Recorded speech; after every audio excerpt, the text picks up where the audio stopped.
오늘 말씀의 제목은 잘못된 자유에 대한 일벌백계입니다.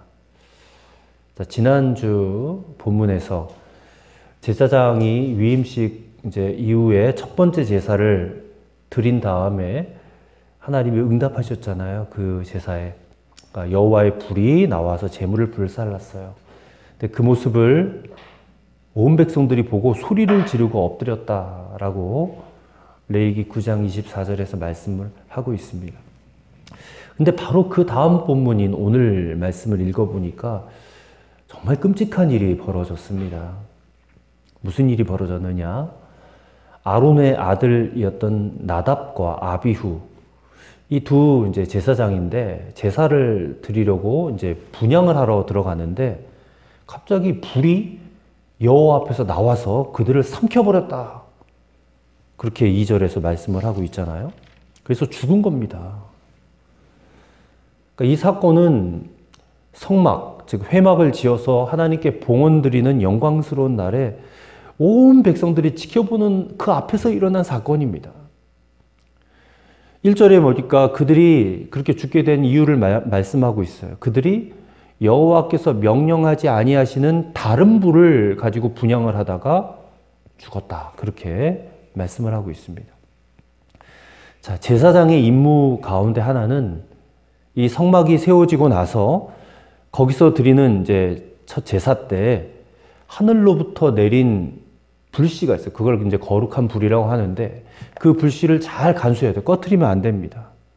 그래서 성막에서 불이 필요한 모든 의식에 그 불씨를 가지고 사용해야 돼요. 아무 데서나 불씨를 땡겨오면 안 됩니다. 첫 번째 제사 때 드렸던 하늘에서 내려온 그 불, 절대로 꺼트리면 안 되는 그 불씨를 가지고 여기저기 모든 불을 다 불씨를 사용을 해야 돼요. 그래서 이 나답과 아비후가 제사장으로서 회막 안에 들어가서 향을 피워야 되잖아요. 분향해야 되잖아요. 근데 거기서도 이 거룩한 불을 가지고 사용을 해야 된단 말입니다. 근데 나답과 아비후가 그것을 잊어버렸는지 무시했는지 간과하고 말았어요. 아마도 중요하게 여기지 않았던 것 같습니다. 하나님이 명하시지 아니한 불을 가지고 분향을 하면서 야, 이게 대체 뭐가 잘못되었는가 이런 생각도 없이 그냥 제멋대로 행동하다가 그만 불에 삼키우고 마른 것이에요. 저는 오늘 이 말씀을 읽으면서 우리가 다 예수 그리스도 이 복음 안에서 자유함을 누리며 살아가고 있는데 그런 우리에게 하나님께서 던지시는 아주 심각한 도전이다라고 생각이 들었습니다. 분명 그리스도 예수 안에 있는 우리는 자유자입니다. 자유한 사람들이에요. 근데 자유를 얻었다고 해서 아무렇게나 생각나는 대로 마음대로 살아도 되는 사람이냐 우리가. 그렇지 않다는 것입니다. 특별히 분별력을 흐리게 만드는 그런 것들을 그대로 우리가 용납하면서 우리가 얻은 자유를 잘못된 자유로 이렇게 사용해서는 안 된다 그 말입니다. 특별히 우리는 예배자들입니다. 하나님을 예배하는 예배자들로서 이렇게 예배 자리로 나왔을 때에 너무 내 식대로, 내 편한 대로, 내 만족을 추구하며 예배해서는 안 된다라는 점을 분명히 해야 될 필요가 있습니다. 그렇기 때문에 오늘 이 사건은 분명히 일벌백계의 의미가 있습니다. 하나님이 일부러 괜히 죽인 게 아니라는 거예요. 자, 오늘 본문의 말씀은 자신의 방법으로 아니면 별뜻 없이 혹은 자기 만족을 위하여 드리는 예배, 또 그런 신앙생활은 하나님이 거부하신다. 그뿐만 아니라 그 자체가 무서운 심판이 될 수도 있다는 것을 우리에게 가르쳐 줍니다. 오늘 우리는 이 충격적 사건을 통해서 다시 한번 우리 예배와 또 우리 신앙생활에 아주 소중한 그런 영적인 통찰을 얻고자 합니다. 첫째로, 우리는 마음이 높아지지 않도록 삼가 조심해야 됩니다. 매사에 예배를 드리던 신앙생활을 하던 우리의 일상생활을 살던 모든 삶의 순간마다 우리의 마음이 높아지지 않도록 조심해야 돼요. 자, 3절의 말씀 보면 나답과 아비후가 죽은 다음에 하나님께서 모세를 통하여 아론에게, 그 아버지잖아요. 나답과 아비후의 아버지인 아론에게 이렇게 말씀하십니다. 3절 모세가 아론에게 이르되 이는 여호와의 말씀이라 이르시기를 나는 나를 가까이 하는 자 중에서 내 거룩함을 나타내겠고 온 백성 앞에서 내 영광을 나타내리라 하셨느니라. 아론이 잠잠하니. 자, 지금 하나님께서 아론에게 말씀하시는 거룩함, 우리가 잘 아는 대로 거룩함은 구별됨입니다. 구별됨이 무엇입니까? 하나님 중심으로 생각하고 판단하고 행동한다라는 뜻입니다. 쉽게 말해서 모든 일을 하나님 방법대로 해야 된다. 하나님의 규칙대로 해야 된다. 이게 거룩함입니다. 그건 우리도 별반 다르지 않습니다. 우리가 예수님 믿고 거룩한 삶을 살아가야 되는데 내 멋대로의 거룩함이 아니에요. 내 생각의 거룩함이 아니에요. 하나님이 주신 방법대로, 하나님 말씀하신 대로 하는 것이 거룩함입니다. 근데 나답과 아비후가 이 거룩함이 없었다라는 것을 지적하시는 겁니다. 나를 가까이 하는 자들, 너희는 특별히 기름 부음 받은 제사장인데 나를 가까이 해야 되는 자들인데 이 거룩함이 없었다. 그 말입니다. 그래서 그들이 하나님이 쓰라고 한 불을 쓰지 않고 다른 불을 드린 것은 이 하나님의 명령을 가볍게 여겼다는 것입니다.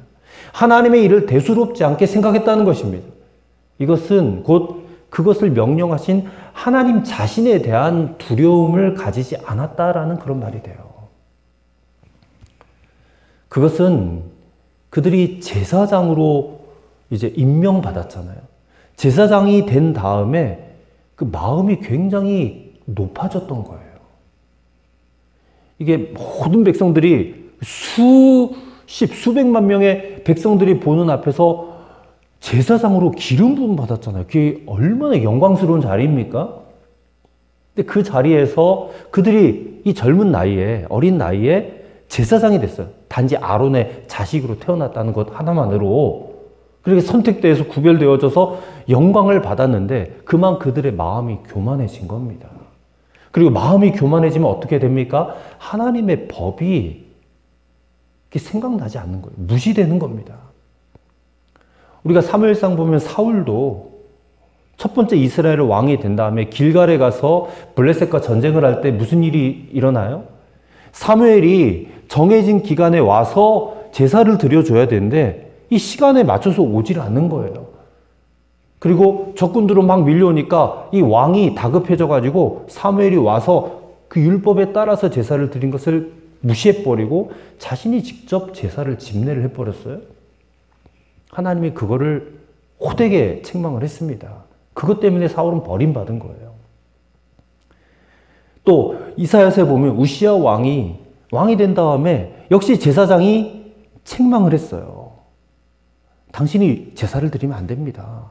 아무리 당신이 왕이지만 당신이 이 제사를 집례해서는 안 됩니다. 근데 그것을 화를 내면서 율법을 어기고 자신이 분향을 하려고 하다가 그만 나병에 걸려요. 문둥병에 걸려서 죽고 맞는 것입니다. 보십시오. 우리가 하나님 중심으로 생각하기보다 그냥 이렇게 해도 괜찮겠지 뭐. 괜찮을 거야 하고 자기 생각대로 그렇게 여기는 안일함, 또 그런 자만심, 교만함이 이 나답과 아비후를 죽게 만든 것입니다. 하나님을 경홀히 여기면 하나님께 드리는 예배를 멸시하게 되는 것은 필연적인 것 같아요. 예배를 멸시한다는 것은 곧 하나님 자신을 멸시함과 똑같다는 것을 우리는 잊지 말아야 될 것입니다. 그러므로 오늘 우리는 이 예배 자리에 나온 우리 예배자로서 또 하나님을 섬기는 여러 가지 일들에서 우리의 마음이 높아지지 않도록 정말 조심해야 됩니다.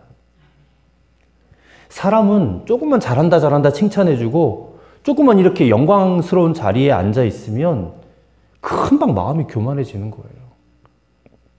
이게 일반 성도들은 별로 그런 일이 없는데 무슨 직책을 받거나 또 안수를 받거나 하는 그런 목사와 장로들이 그럴 경우가 굉장히 많습니다.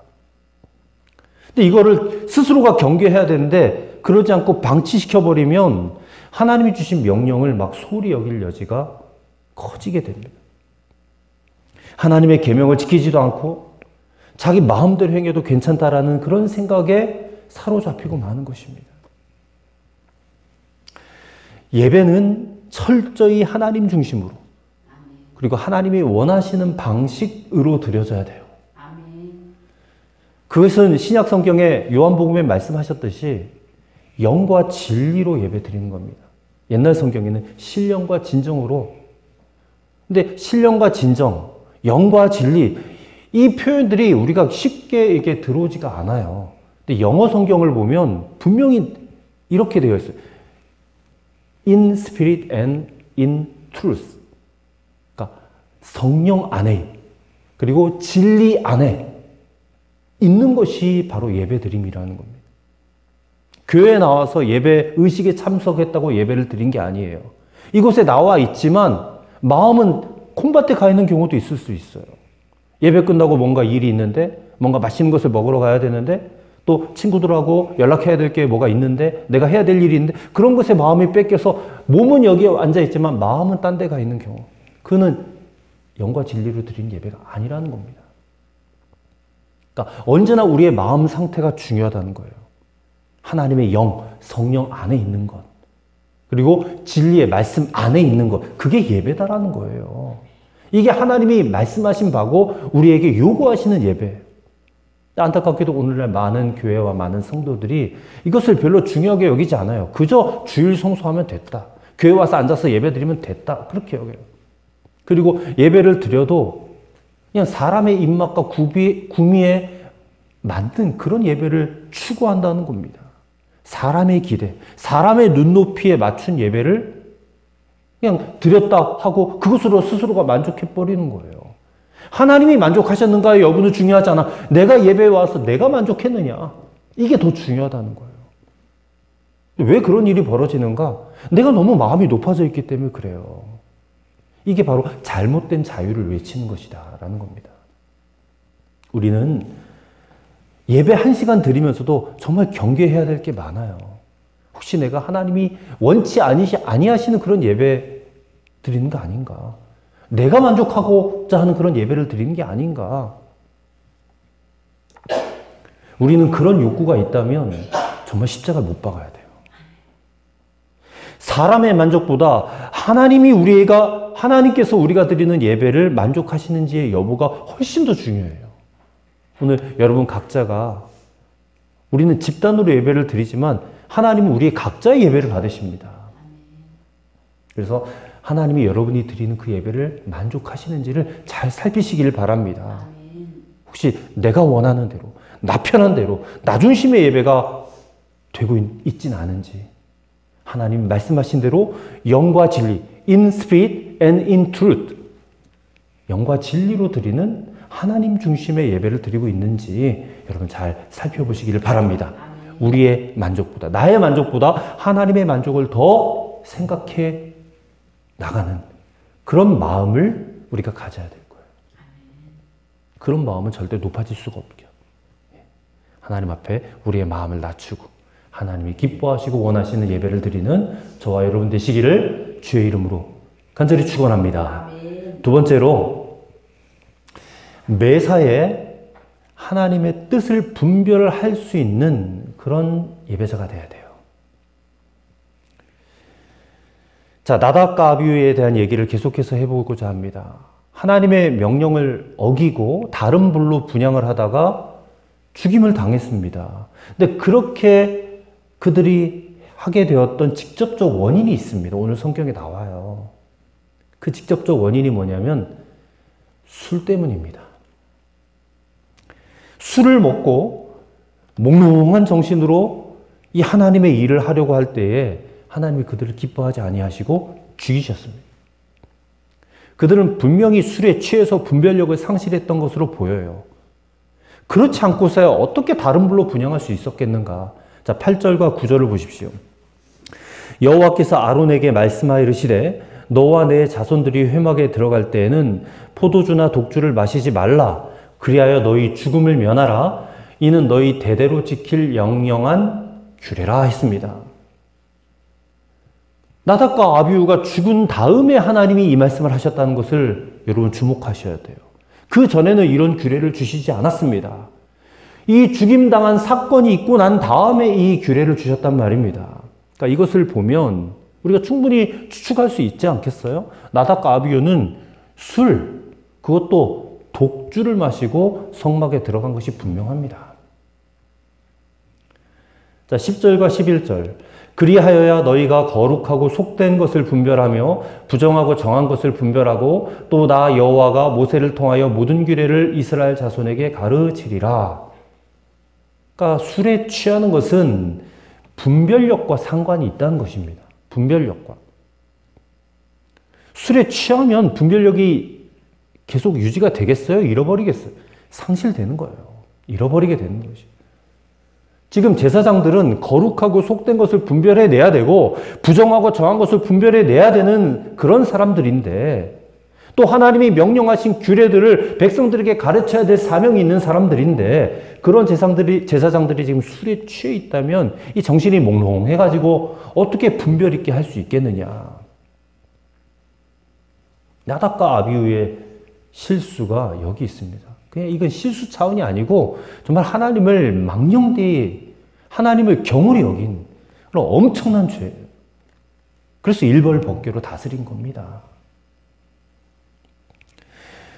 오늘날 성도들이 술을 먹어도 되냐 안 되냐 이런 의견이 되게 분분합니다. 어떤 사람들은 이제 우리가 자유함을 얻었으니까 마셔도 상관없다 하고 어떤 사람들은 그래도 어떻게 술을 마시냐 마시면 안 된다 막 이렇게 의견이 분분해요. 그럼 성경을 봐야 되지 않겠어요? 성경을 읽어보면 술에 대한 술을 직접적으로 마셔라, 마시지 마라 이렇게 분명히 언급된 것은 구약 성경에밖에 없지만 술로 인한 폐단은 성경 곳곳에서 말씀하고 있어요.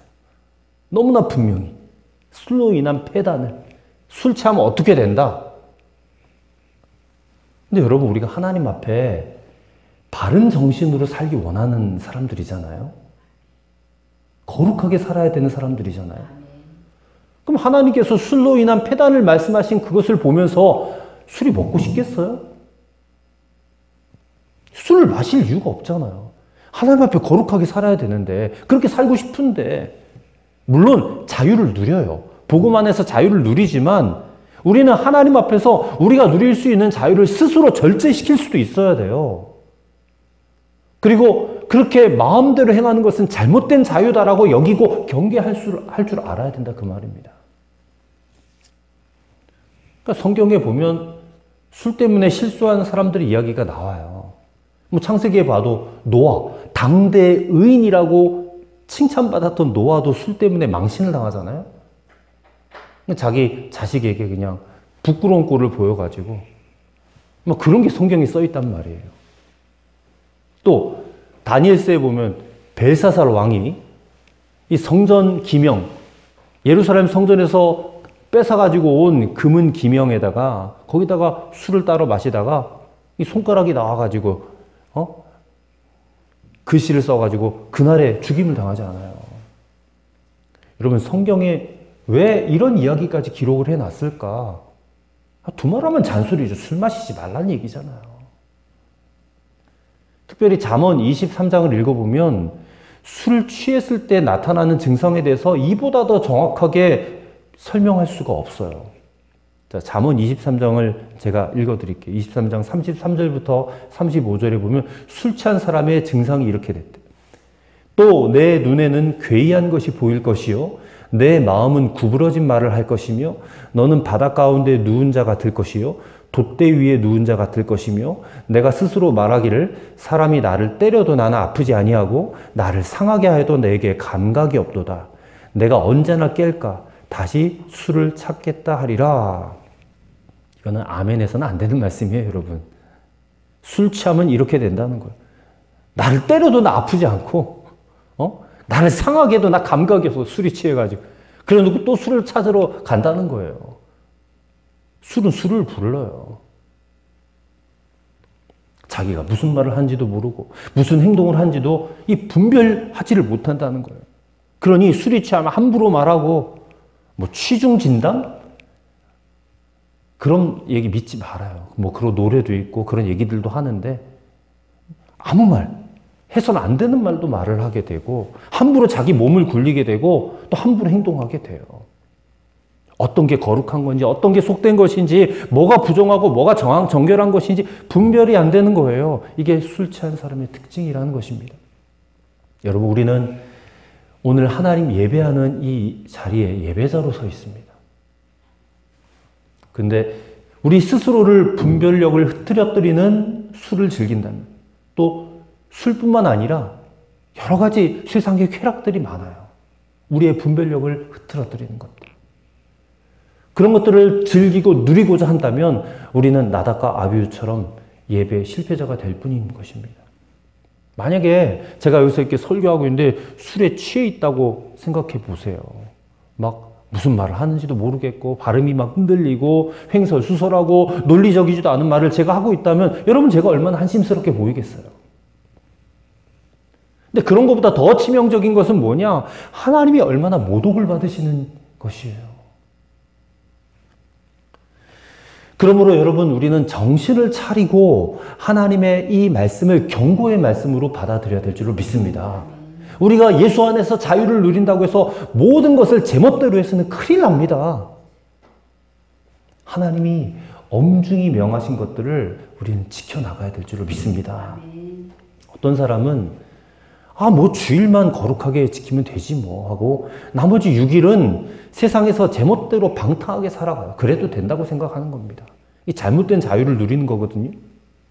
근데 여러분, 사실 우리는 주일날 나와서 예배를 드리긴 하지만 우리는 주일만 예배하는 자가 아니에요. 우리는 매일의 삶이 예배입니다. 매일의 삶이. 그래서 in spirit, in truth, 그게 주일날 나와서 예배 잘 드려라 이런 얘기예요? 아닙니다. 매일이 성령 안에 있어야 되고 매일이 진리 안에 있어요. 그게 예배고 하나님 받으시는 것이다. 주님이 그것을 말씀하셨잖아요. 여러분이 예배자로서 인생의 성공자가 되려면 세상 쾌락에 빠지면 안 됩니다. 세상 쾌락에.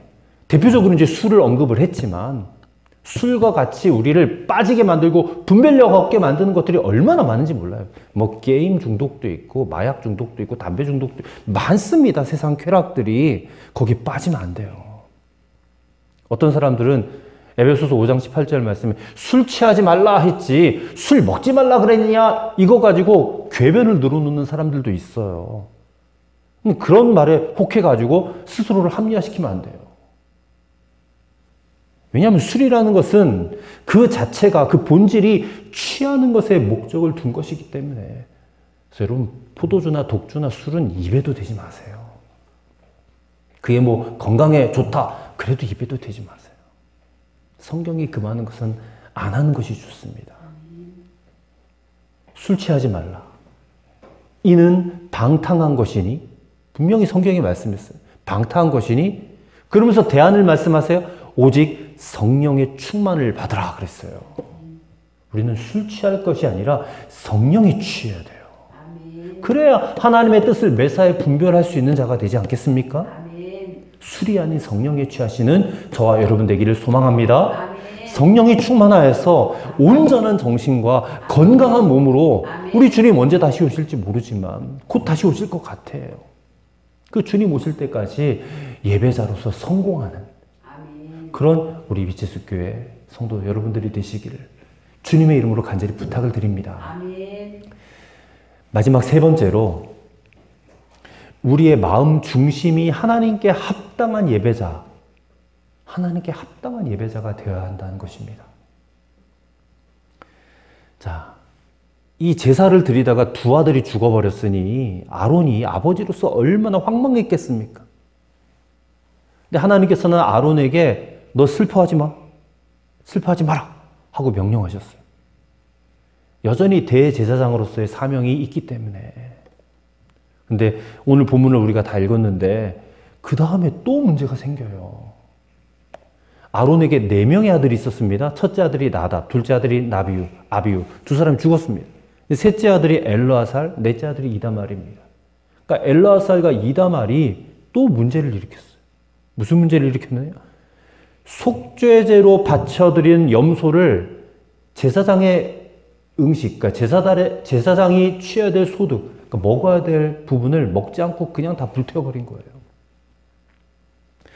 소제와 화목제물 중 제사장에게 돌아오는 몫은 먹었는데 백성을 위하여 드린 속죄제 염소는 자신들이 먹어야 될 부분을 먹지도 않고 그냥 불살라 버린 겁니다. 아마도 이 이다말과 엘르하살이요, 자기 형들이 그렇게 허망하게 죽어버린 것을 보고 괜히 그냥 얹혀버릴까봐 뭐 그렇게 해서 먹지 않았을 수도 있겠죠. 아니면 우리가 하나님 앞에 이게 거룩하지 못한 것 같다라고 생각했기 때문에 먹지 못한 것일 수도 있을 것 같아요. 불안한 마음 때문에. 어쨌든 지금 이 상황은 나답과 아비후에 이어서 다시 한번 하나님의 명령이 지켜지지 않은 거잖아요. 하나님이 먹으라고 하는데 먹지 않고 불태워버렸으니까. 자칫 잘못하면 이 제사 드리는 날에 아론의 네 아들을 다 잃어버릴 위기에 처한 겁니다. 모세가 진노하면서 엘르아살과 이다말에게 책망을 합니다. 16절 보세요. 16절. 모세가 속죄제 드린 염소를 찾은 즉 이미 불살랐는지라 그가 아론의 남은 아들 엘르아살과 이다말에게 노하여 이르되.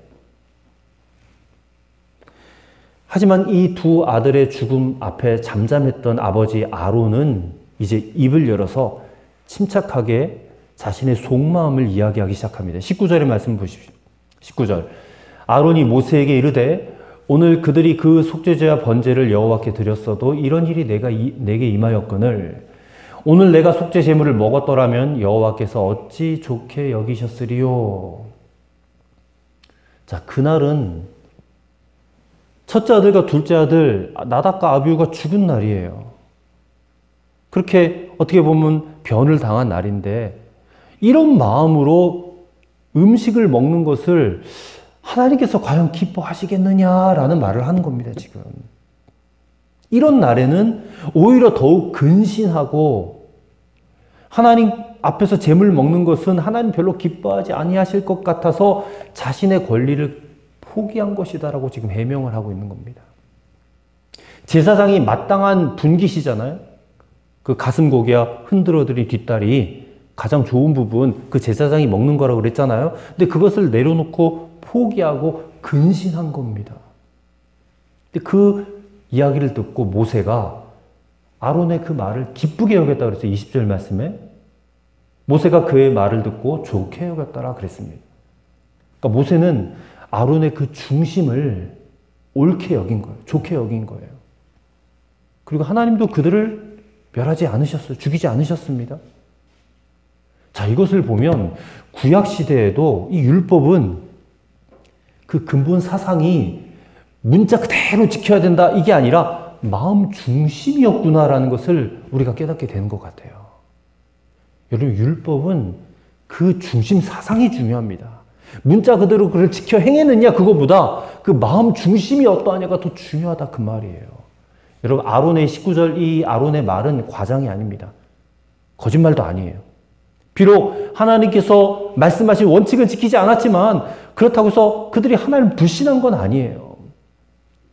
그의 중심에는 하나님께서 과연 이 모습을 보고 기뻐하실까? 그 중심이 그거였다는 거예요. 하나님은 그 중심을 꿰뚫어 보시는 분이잖아요. 그를 보시고 용서해 주신 겁니다. 물론 원칙은 지켜져야 되죠. 하지만 비록 원칙이 지켜지진 않았어도 하나님께서 보시기에 기뻐하시는 경우도 있습니다. 보이지 않는 우리 마음 중심이 하나님께 합당하다면.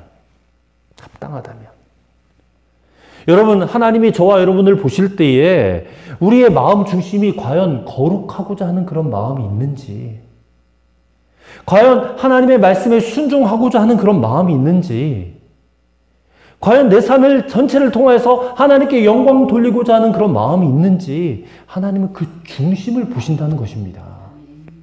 뭘 했느냐 안 했느냐 이걸 보시는 게 아니에요. 우리는 늘 이게 눈에 보이는 것만 가지고 판단을 하기 때문에 우리의 잣대를 가지고 함부로 생각하고 함부로 판단하는 경향이 강해요. 누가 무슨 말을 했고 누가 무슨 행동을 했으면 우리는 그 사람의 중심을 보지를 못하니까. 근데 근데 모든 판단은 하나님께 맡겨야 돼요. 우리가 함부로 다른 사람 판단하지 말라고 그러잖아요. 그 사람의 중심이 어떠한지 어떻게 우리가 판단할 수 있겠습니까? 함부로 남 판단하지 마세요. 정죄하지도 마세요. 그건 하나님 몫으로 남겨둬야 돼요. 우리는 판단자 입장에 서는 자가 아니고 판단받는 자 입장에 서 있어야 돼요. 하나님이 나를 어떻게 판단하실까? 때로는 우리에게도 위선적인 모습이 많죠. 부족한 모습도 많습니다. 그럼에도 불구하고 우리의 마음 중심은 오로지 하나님께 향해 있어야 돼요. 그리고 우리가 온전하지 못하고 위선적인 모습이 있다면 거기에 대해서 하나님 앞에 눈물로 통회하고 회개해야 돼요. 그러면 하나님 봐주세요. 너 그거 안 했잖아 하고 지적하고 안 한 것에 대해서 책망하고 막 혼내고 그런 하나님이 아니라 우리의 연약함, 부족함 다 아세요, 하나님. 때문에 그것에 대해서 하나님 앞에 정직하게 올려드리고 고해드리고 하나님의 자비를 구하면 하나님은 얼마든지 용서해 주신 하나님이세요. 그리고 그러한 우리의 약함을 통해서 오히려 합력하여 선을 이루신다는 것입니다. 하나님은. 결론입니다. 여러분, 우리는 오늘 이 나답과 아비후의 죽음을 깊이 생각해야 돼요. 이 사건이 주는 교훈을 무겁게 인식할 필요가 있습니다. 그들이 왜 죽었는지. 하나님께서는 그들의 죽음을 통해서 우리에게 무엇을 교훈하기를 원하시는지를 여러분 생각해 보셔야 됩니다. 우리가 하나님의 일을 하면서 특히 예배를 드리면서 술이나 어떤 다른 세상 것들에 취하여서 잘못된 자유를 주장하지 않도록 조심하셔야 될 것 같아요. 하나님을 너무 쉽게, 가볍게, 너무 편하게 대하고 있는 건 아닌지 살펴보셔야 돼요. 무엇보다 우리 마음 중심이 하나님을 향하여 열려 있어야 됩니다. 그럴 때 우리는 비록 실수투성이고 모자란 것 투성이지만 그럼에도 불구하고 하나님 우리에게 은혜를 베풀어 주실 줄 믿습니다.